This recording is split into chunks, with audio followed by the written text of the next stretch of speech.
Welcome back to that handicapping show at bloodhorse.com. I'm Tom Lamar, joined by Pete Dank. 3-year-olds in the spotlight again this weekend.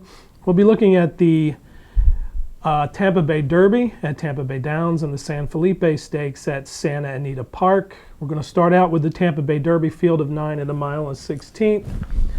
And a pretty good field. Kind of confusing. We have some stretch-out horses in here and a probable standout who is undefeated in 2 starts. Pete, what do you think of the race? Yeah, if you like any horse other than Verrazano in this race, you are playing him to bounce, to not like the Tampa surface, to not like 2 turns, because he looks like a pretty special horse based on his first 2 runs. All right. Okay. Are you going to pick him on top, or are you going to look elsewhere? Of course not. Okay. Right. I figured that. I mean, he looks like a great horse. You know, his first 2 runs, they reminded me of like what Curlin or yeah, exactly. Quality Road did at Gulfstream and at the approximate time of their 3-year-old campaigns. But you know, we know that horses that run this fast, you know, I give them all the credit in the world. Sometimes these horses can't sustain those kinds of efforts. And there's a couple of horses in this race I do like. I'll start with Purple Egg.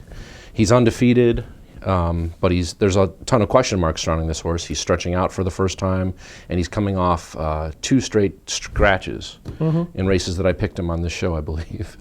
But that's correct. I actually got to speak with trainer Jane Sibeli yesterday, and she said the horse is training great, so I'm not going to worry about Purple Egg's conditioning.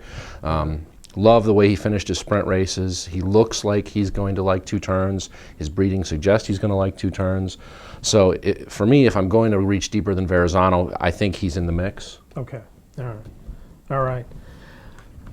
I really wasn't sure what to do in this race. I agree entirely your comments about Verrazano. I agree that you may need to look out for Purple Egg. Mark Casse trained Dynamic Sky, who figures to be the second choice here, has 2 races on the Tampa Bay Downs surface. Ran a good second in the prep for this race, the Sam Davis behind Falling Sky, who was also in this race. I think with Verrazano in this race, the price will jump up a little bit on Dynamic Sky, and I think he may be worth the 5-2 or 3-1 that you might get. I'm not going to throw out Verrazano, but like you, I'm not going to pick him on top. And a horse to throw in at a price, I think, is Java's War. Waiting for Ken McPeak to make a little noise here with some of these 3-year-olds. He does exit the Kentucky Jockey Club, which I know has been bashed repeatedly as not producing anything yet. But great works at Gulfstream, 3rd in the Breeders' Futurity on Polytrack. Maybe this is a prep for the Bluegrass Stakes at Keeneland. I don't know. The horse probably needs to get into a race, but you know, he is eligible for non-winners of 2 other than, so I'm going to use him. He's a horse I liked a lot as a 2-year-old. I like him way better on turf. I'll be surprised if he runs big on dirt. I understand they're taking a shot here, though. All right. The San Felipe at Santa Anita. I'm going to let Pete talk about this Grade 2 event, also at a mile and a 16th, like the Tampa Bay Derby. I don't really like a horse in here. Pete, what do you think about the race? You know, initially, I think before we saw the entries, this race was billed as a showdown between Flashback and Golden Sense. 2 very fast horses that are pretty well accomplished. I mean, Flashback's only run twice, but he won a Grade 2 in his second start, very impressively, winning by 6 lengths. The more I look at the race, the more I think it's a little deeper than I initially thought anyway. I think those 2 take most of the money. There's going to be some support for Hear the Ghost stretching out for Jerry Hollendorfer. I see a little merit in this Calbred Tis a Minister. One of the reasons I like him a little bit here is that there's a ton of speed in this race, similar to the Tampa Bay Derby. Right. And Tis a Minister, actually, he ran on dirt for the first time in his last race, going a mile in a Calbred stake, and really put on a great closing effort. I was really impressed by his replay. So whereas initially I thought this would maybe not be a betting race and just watch and see how Flashback and Golden Sense go at it, I'm a little bit interested in playing Tis a Minister now underneath those horses and maybe a small bet to win. I think the race sets up really well for him, and he could be a little better than he looks on paper.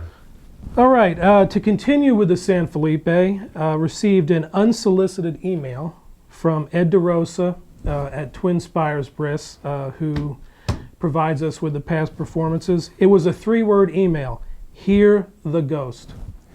I'm assuming that he was endorsing this horse. So for all of you who follow Ed on Twitter or whatever, hear the ghost.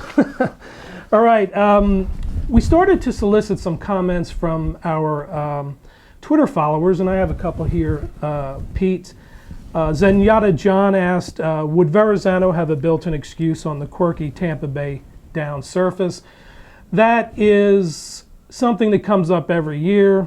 Everybody has an excuse on the Tampa Bay down surface for whatever reason. Quite frankly, it's a very good surface. It's great to train on, and it's great to race on, and horses usually leave there fit.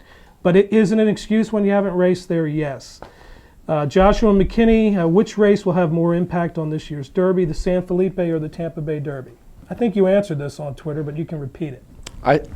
I went with the Tampa Bay Derby, although I'm starting to come around to the San Felipe a little bit more. Okay. Let's see what Verrazano does, and if he's going to be in the starting gate on May 4th.